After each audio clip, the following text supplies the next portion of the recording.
Hello and welcome to everyone. My name is Atiq Ahmed and today I am going to teach you exercise 8C of the chapter Factor and Remainder Theorem. ठीक है, अभी देखो हमने इससे पहले exercise 8A B दोनों ही complete किए हैं। तो अगर आपने वो एक्सरसाइजेज नहीं देखी, वीडियोस नहीं देखी हैं, आप पहले जाके वीडियोस देख सकते हो। क्वेश्चंस अगर आपको सॉल्व करने हैं तो आप वीडियोस देख सकते हो। ठीक है, अभी 8C एक्सरसाइज में ऐसे क्वेश्चंस आपको मिलेंगे जो ऑलरेडी 8A और B दोनों में हमने कर लिए हैं।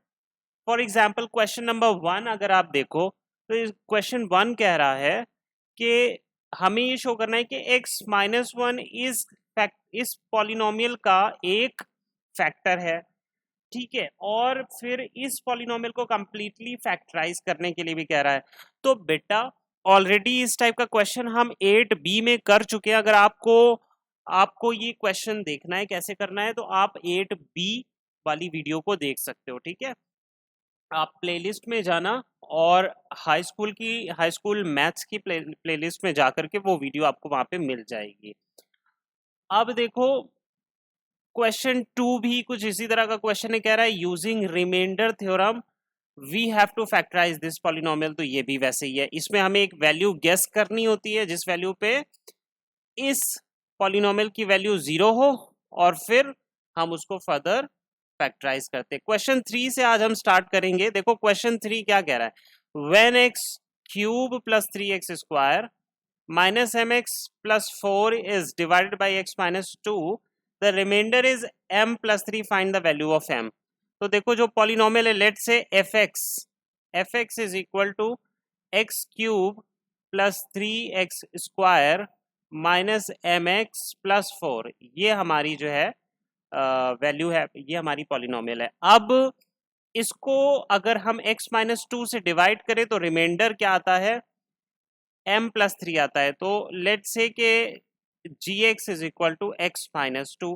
अब gx की वैल्यू 0 रखोगे, x की वैल्यू निकालोगे, x की वैल्यू 2 आ जाएगी।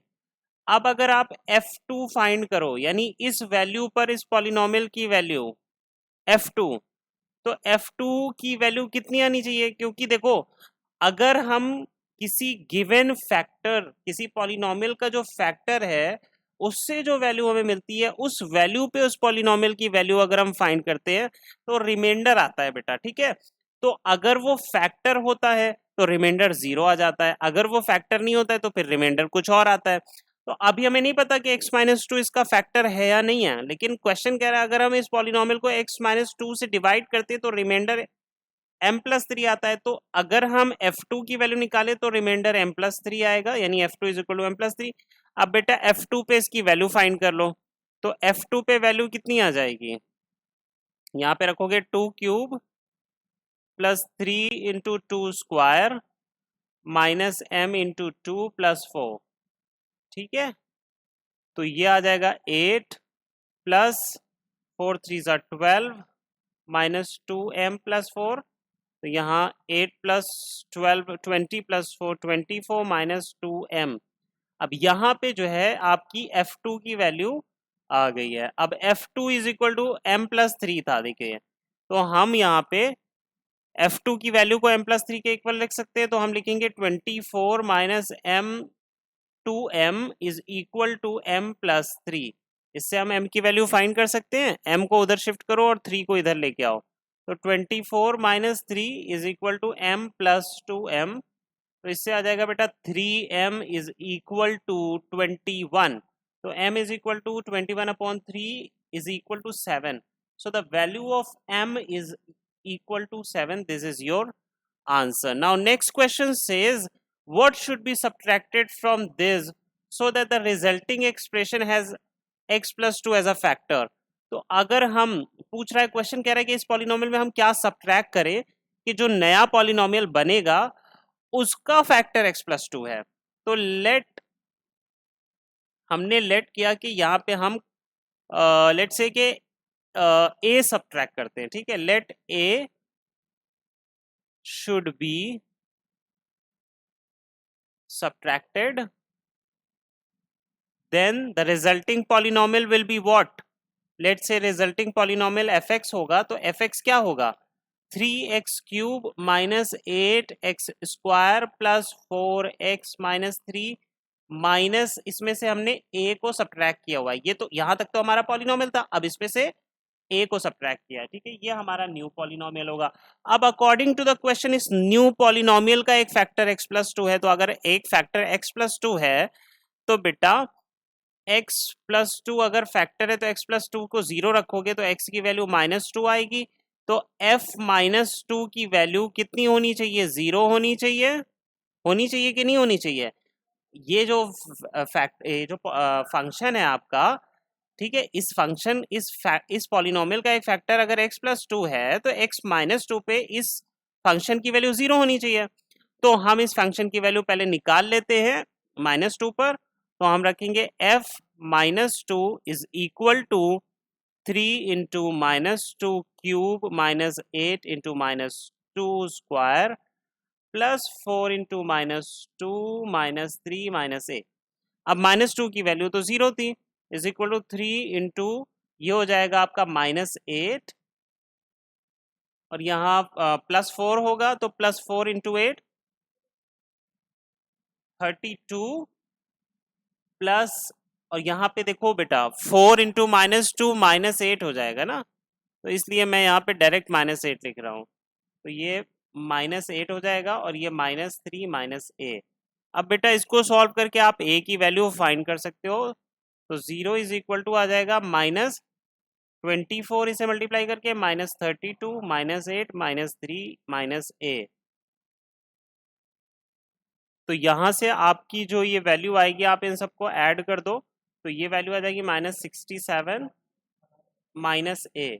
ठीक है, a को उधर शिफ्ट करोगे a प्लस में जाएगा तो a is equal to -67। This is the answer. Now next question करते हैं। नेक्स्ट क्वेश्चन कह रहा है if x plus a and x plus 1 and x minus 2, if x plus 1 and x minus 2 are the factor of this polynomial then find the value of a and b। तो देखो polynomial हमें given है, let's say this is fx and is equal to x³ plus a plus 1x² minus b minus 2x minus 6, और इसका जो एक factor है let's से वो gx है and that is equal to x plus 1, और एक और फैक्टर है लेट्स से px है वो है x माइनस 2। तो जब इसको 0 रखोगे gx और px को तो इनसे x की वैल्यू क्या निकल के आएंगी? इधर से x की वैल्यू निकल के आएगी बेटा -1 और इधर से x की वैल्यू निकल के आएगी +2। तो यानी कि -1 और +2 पर फंक्शन की वैल्यू जो है 0 होगी, यानी f-1 भी 0 होगा और इधर f2 भी 0 होगा। तो अब f-1 और f2 की वैल्यू हम फाइंड कर लेते हैं। तो चलो f-1 की वैल्यू फाइंड करते हैं। तो इस फंक्शन में जहाँ जहाँ x है वहाँ वहाँ -1 रखने पर -1³ plus a plus 1 -1² minus b minus 2 into -1 -6। तो ये वैल्यू f-1 की वैल्यू हमने 0 रख दी और यहाँ पे -1 आ गया और यहाँ पे a प्लस 1 क्योंकि -1² प्लस 1 ही होता है, और ये माइनस और ये माइनस मिलके प्लस हो जाएंगे प्लस b माइनस 2 -6। ठीक है, तो ये -1 और +1 कैंसिल हो गया और ये -2 -6 -8 हो गया। तो ये हो जाएगा 0 is equal to a plus b minus 8। तो इससे अब आप 8 को अगर उस तरफ शिफ्ट कर दो तो जो वैल्यू आएगी या इक्वेशन आएगी a plus b is equal to +8, ये इक्वेशन 1 आ गई आपके पास। ठीक है, अब आप क्या करोगे, f2 पे वैल्यू फाइंड करोगे। f2 की वैल्यू फाइंड करोगे तो अब मैं जहाँ जहाँ इक्वेशन में x है वहाँ वहाँ 2 पुट करूँगा तो 2³ plus a plus 1 2² minus b minus 2 into 2 minus 6। तो f2 की वैल्यू तो 0 होगी, तो 0 is equal to 8 plus 4a plus 4। यहाँ पे देखो 2² 4 होगा तो 4 को मैंने दोनों से मल्टीप्लाई कर दिया डायरेक्टली, और यहाँ पर जो है मैं 2 से मल्टीप्लाई करूंगा दोनों को तो यहाँ पे 2b माइनस 4 यहाँ पे आ जाएगा -6। तो ये 0 इज इक्वल टू यहाँ पे 8 प्लस 4 -6। ठीक है, 8 प्लस 4 होगा 12 12 माइनस 6 6 हो जाएगा प्लस का, और ये प्लस 4a आपके पास आ गया, और इधर ब्रैकेट ओपन करोगे तो अंदर के साइन चेंज होंगे, -2 भी प्लस 4 यहाँ पे आपके पास आ जाएगा, ठीक है। तो 0 is equal to 6 plus 4a minus, बेटा 6 प्लस 4 यहाँ पे 10 हो गया, तो यहाँ मैं डायरेक्ट 10 लिख रहा हूँ, 10 प्लस 4a माइनस 2b, तो 4a minus 2b is equal to -10, ये इक्वेशन 2 आ गई हमारे पास। इक्वेशन 1 और 2 को सॉल्व करेंगे और a और b की वैल्यू फाइंड करेंगे, ठीक है।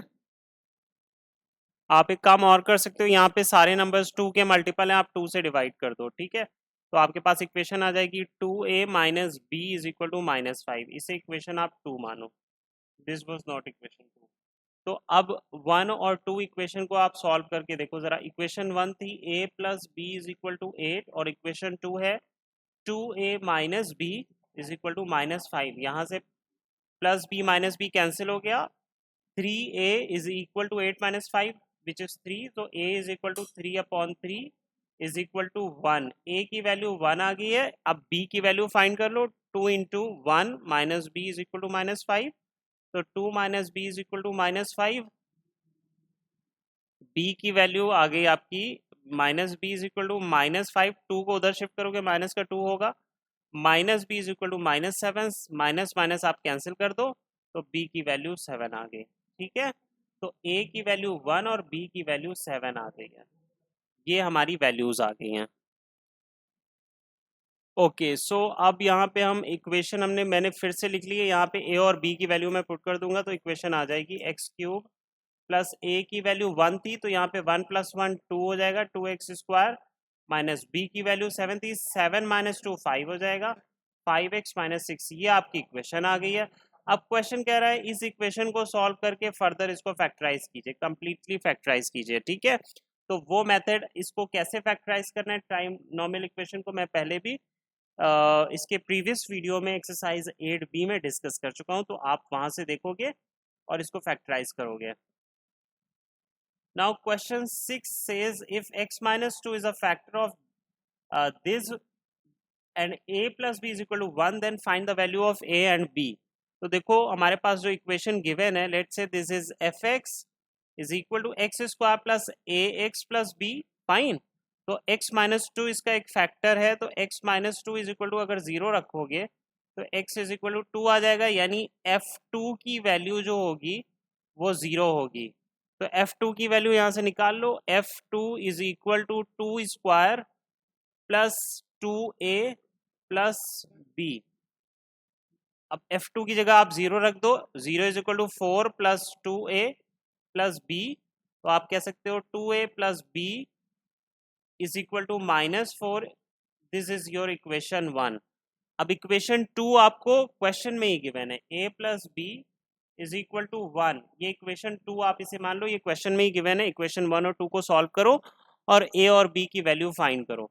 तो इक्वेशन 1 है 2a plus b is equal to -4, equation 2 है a plus b is equal to 1, यहाँ से आप साइन चेंज करो, ये cancel, b plus b minus b cancel हो जाएंगे, यहाँ पे 2a माइनस a बचेगा, और -1 -4 -5 यहाँ पे आपके पास आ जाएगा। तो a की वैल्यू -5 आ गई है, b की वैल्यू फाइंड कर लोगे, -5 plus b is equal to 1 से b is equal to 1 plus 5, b is equal to 6। So the values of a and b we have got. This is the answer of question 6. Now question 7 says find the factor of this polynomial completely using factor theorem. Again the same question. So do this question and write the answer in the comment box. Question 8, find the value of m if this polynomial and this polynomial leaves the same remainder when each is divided by x minus 2.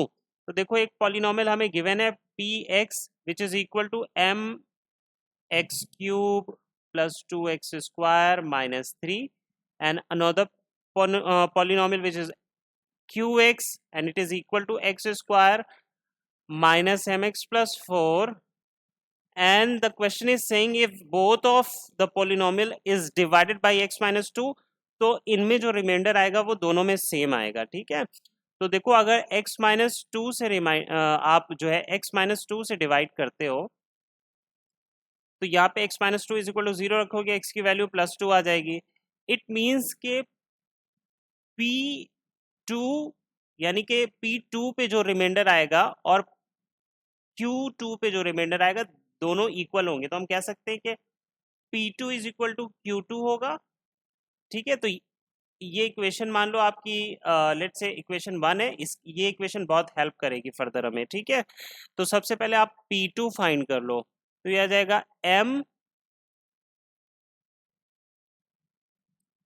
m2 cube plus 2 into two square minus 3, तो ये आ जाएगा 8m plus 2 का square 4, 4 to ज़ा 8 minus 3, तो 8m 8 minus 3 is 5, तो 8m plus 5 ये P2 की value आ गई है। अब इसी तरीके से आप Q2 की वैल्यू फाइंड कर लो, तो ये हो जाएगा 2 स्क्वायर, यानी इस इक्वेशन में x के प्लेस पे 2 रख के 2 square minus m into two plus 4, तो यहाँ पे आ जाएगा Q2 2 स्क्वायर 4 होता है minus m into two plus 4, यहाँ plus 4 minus O sorry 4 plus 4 यहाँ पे 8 हो जाएगा, 8 माइनस 2m, ये Q2 की वैल्यू आ गई है। अब आप P2 की वैल्यू और Q2 की वैल्यू इक्वल पुट कर दो इक्वेशन 1 से। ठीक है, क्योंकि इक्वेशन 1 कह रही है P2 और Q2 इक्वल होंगे, क्योंकि यही तो रिमाइंडर है जो हमें मिले, और ये रिमाइंडर क्वेश्चन कह रहा है दोनों के इक्वल है, तो 8m plus 5 is equal to 8 minus 2m, यहाँ से 8 कैंसिल कर सॉरी यहाँ पे 8 कैंसिल नहीं होगा अगेन, यहाँ पे आप 2m को उधर शिफ्ट करोगे और 5 को इधर शिफ्ट कर दो, तो 8m plus 2m is equal to 8 minus 5, तो ये हो जाएगा आपका 10m is equal to 8 minus 5 is 3, तो m is equal to 3/10। This is the answer of this question. So I hope that you like this video. This is all for today. मिलते हैं आपसे next chapter में. Till then, God bless you.